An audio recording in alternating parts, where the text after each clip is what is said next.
I'm going to take a few minutes and go over a few of the news items for the past week, certainly related to a lot of legal issues and some of the events that are happening throughout the state. I did see, and this is just kind of a little bit of interest here and kind of give you a quick breakdown.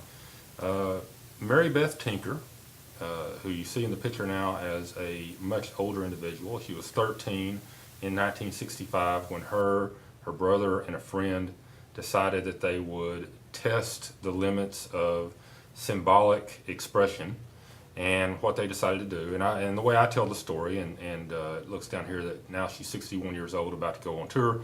But the way I tell the story is that her brother and her brother's friend, Chris Eckhart and John Tinker, were thinking about wearing a black armband as a symbolic speech or symbol of their lack of approval of the Vietnam War. And at the time, schools were really run with an iron fist. The principal basically told everybody what they needed to do. And word got around before they wore it. The principal kind of let everybody know that you are not to wear black armbands in school. And of course, what always happens, we can count on the girl in the situation, and Mary Beth Tinker was 13, basically said, "Listen, you chickens, let me show you." And she wore it all day the day before, and nothing happened. There was no problems, no one said anything, principals didn't get in trouble, nothing. And then the next day, Chris Eckhart and John Tinker decided they would wear it, and of course when they wore it, they got into trouble, and it went on from there. And I have pictures that I use on occasion that show in school board meetings where the parents of the kids were wearing the black armbands in school board meetings, and then they supported this fight to went all the way to the Supreme Court. And so in the Supreme Court, they ultimately, and many people say that this was a bad thing. I don't necessarily think it was, but ultimately set a case that said that students did not give up their civil rights just because they were in school. And that if a kid wears a black armband or does some kind of symbolic speech that does not create a disruption to the school, then they are within their rights. And so you see, varying ends to that to this day. Certainly, if a kid wants to come along and wear some kind of little black armband, that's one thing. But now you see this being carried out in more or less little areas. Whether or not there's a government interest in stopping it, from the little breast cancer awareness bracelets that may say boobies or something like that. Now, there have been court cases with that have supported students, and then depends on a lot of cases. The Supreme Court's probably not going to pick it up, but a lot of times the different federal circuit courts are more or less liberal or conservative, and many times they come through. And certainly, if you're more liberal, you say the idea of having a save, I can't remember what they are, but something about boobies or whatever, save those. And the more liberal courts would say that's not that big a deal. It doesn't cause a disruption, not a big deal. And your more conservative ones would say that it's inappropriate in other ways. So, but anyway, Mary Beth Tinker going forward into her free speech tour. Had a quick little look here because I've been seeing this in the news consistently over the past week, and we're probably going to see it for a couple more. And it seems like religious issues come up on a week-in, week-out basis. So I'm eventually going to have one that doesn't have something to do with religion. But in Texas, religion is a very important part of many people's lives. I think nationwide, I think we're looking at 85% of individuals have a strong belief in God, and so Texas probably even a little bit higher than that. And I've always argued that there's even an intuitive idea, the old cause-effect type thing, is that we just intuitively, most people kind of have this belief in God.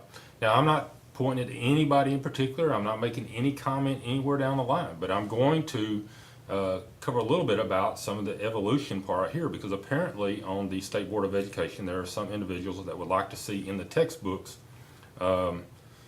mention of, and maybe advocating for, to a certain extent, creationism, or what has more lately has come across, which is this idea of intelligent design. And you can read more about that with the Discovery Institute if you want to look at that online.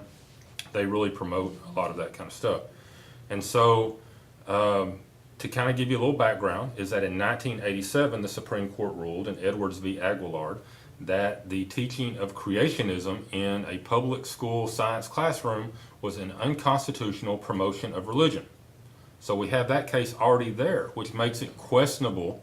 I guess it doesn't say that you can't have it in a textbook, but it does indicate that the teaching of it during a science class would be considered unconstitutional. And I recently, if you want to look it up, it's in Interchange. It's a journal, Interchange Journal. If you want to look it up there, I would have left you a link to it here, but now they're requiring payment to be able to get this particular article. But I wrote an article called Intelligent Design in the Public School Science Classroom. Now, I wasn't necessarily advocating for it because I tend to think that it probably does not belong there, and certainly the courts have gone too. I think that religion is the issues of families, and I think public schools get way too involved in that kind of stuff. And constitutionally, it's very questionable. But nevertheless, one way or another, I wrote down in there that there is a difference between religion and science. And in the foundations of religion are based upon a lot of things such as tradition, revelation, what is revealed to people. Sometimes in the Old Testament it discusses revelation being through burning bushes and voices being heard and that kind of thing. But you also have revelation, which a lot of people who promote intelligent design say that the complication of living things is such that it is a way that God reveals himself to people. But these epistemological foundations of religion, tradition, revelation, and authority, are not always the same thing that science looks at as finding valuable. The and by the way, getting to epistemological, that is how we know things. Epistemology is how we know what we know. And so that is how they know what they know in religion, is through tradition, revelation, authority. In science, how they know what they know is through experimentation, various evidence, and then what I would call the convergence of data.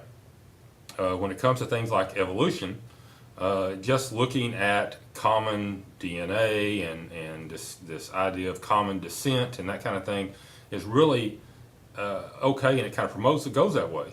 But there's multiple ways, from the age of the earth, the age of the universe, medical science with DNA and similarities between animals, the ability to, through in evolutionary, the idea of speaking, in fairly short time of seeing some changes in animals. We do a lot of selective breeding where, from wolves we have everything from Chihuahuas to, Mastiffs. So you have any number of things that take place there, is that we can certainly change things. Now, again, I understand, I've read it all. I have written about this stuff many, many times. People say, well, that's,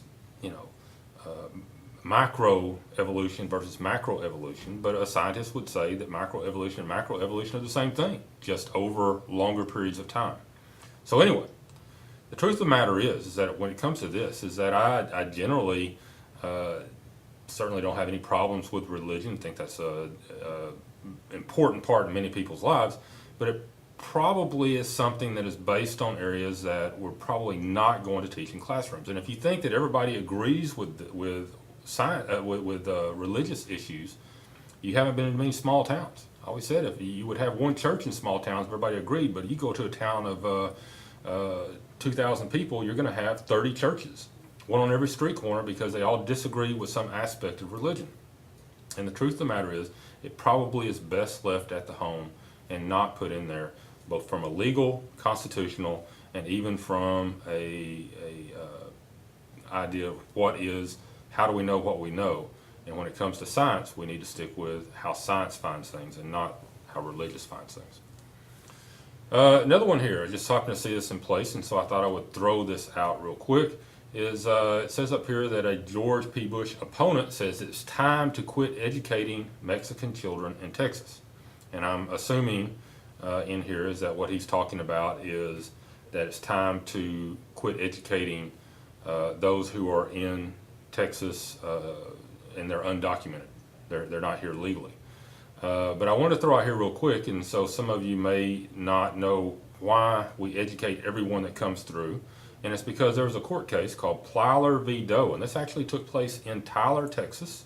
There's a a building in Tyler that's the Plyler or something, another center or something like that. But Plyler v. Doe in 1982, and there was an attempt at that point to not educate undocumented, or the kids of undocumented workers or people in the state illegally. And what in Plyler v. Doe case came about, they said, no, you cannot charge them extra, which that was another attempt, and you have to educate them if they're in your district. And so to try to change and say that it's time to quit educating, this guy would have to basically get the Supreme Court to look at it in a different way. And then we have school finance lawsuit. Looks like it's going to be opened again on January 21st. And when it comes to school finance, we've been hearing all this stuff about school finance system being unconstitutional. I'm going to tell you that the issues that typically happen here, and just kind of go into the major issues that everyone has, is that, first of all, it is against the state constitution to have a state property tax. You pay property tax, but it is a local property tax, and it is unconstitutional to have a state property tax. So the state is supposed to stay out of taxing your particular property, as that is for local initiatives. However, according to many of the judges, is that because of the way the finance system takes place, it's forcing almost all districts to reach the very top of what they're doing. So there's no discretion in how to tax individuals. Everybody's almost forced to go to the top. And therefore it becomes a de facto state property tax, because the state laws are forcing everybody to tax to the very top, and therefore that becomes an unconstitutional state property tax in practice, even if it's called a local property tax. The other issue is that the state of Texas is supposed to create an educational system that funds efficiently and somewhat equitably.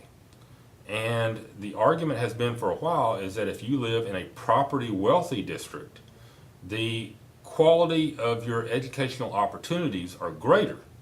And it's not because you're a better kid, it's not because of all these other things, it's because you happen to live in a district that probably has oil in the ground, that it has really very little to do. I mean, I go to a lot of districts where the district itself, the kids are dirt poor, and they are considered low socioeconomic status for 60, 70, 80% of the kids, but the school is wealthy because they happen to have oil under the ground.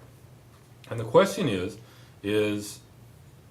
that a fair and equitable plan to be able to say that because of geography, because you were fortunate enough to be able to live in an area that has a lot of oil, or you were fortunate to be born in an area that has a lot of oil, that by itself means that you ought to have greater educational opportunities in the state of Texas? And most people would say probably not. And so that started the Robin Hood thing, where the wealth equalization, where if a district receives so much money, then they have to start paying some back and that kind of thing. So anyway, it looks like this will be coming up again. And we'll see how it all works out, because on a regular basis is that we have had a lot of school finance lawsuits. Oh, phone ringing, time to end.